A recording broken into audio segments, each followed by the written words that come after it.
In the heart of an ancient African village surrounded by thick forests and mist-laden mountains, there lay a place where ancestors' spirits were believed to live among the people, guiding and guarding them.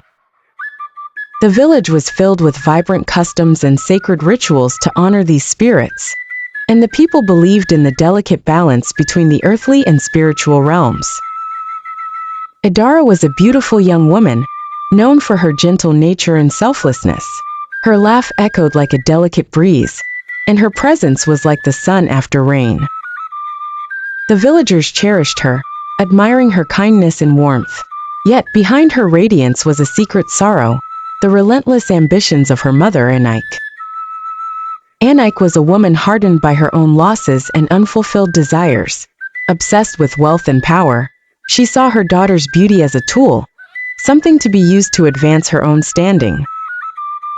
Idara, though heartbroken by her mother's coldness, loved her deeply and yearned for her approval. Time and again, Idara gave in to her mother's demands, hoping it would bring them closer. Little did she know, this path would lead to a tragic fate.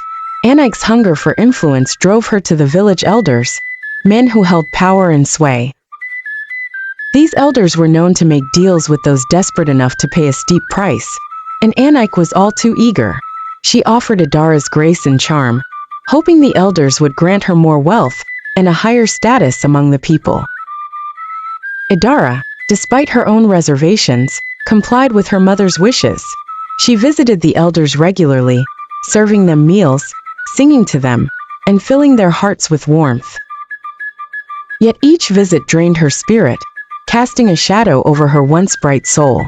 Her nights were sleepless, plagued by a growing emptiness that gnawed at her heart.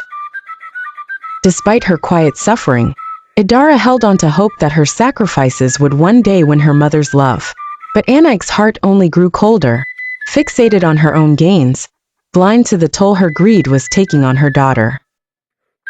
One day, the elders told Anike of a ritual that could secure her wealth and status permanently, but it required a life to be given, a willing, precious life.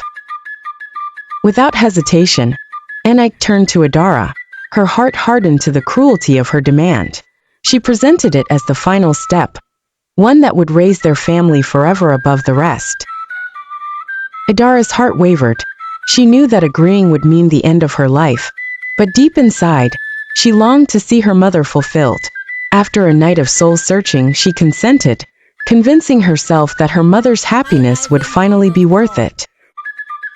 She walked to the sacred forest, where the elders waited, and offered her life with a trembling smile.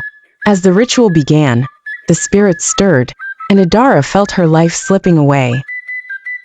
Her last thoughts were of her mother, and of all the love she had given without return.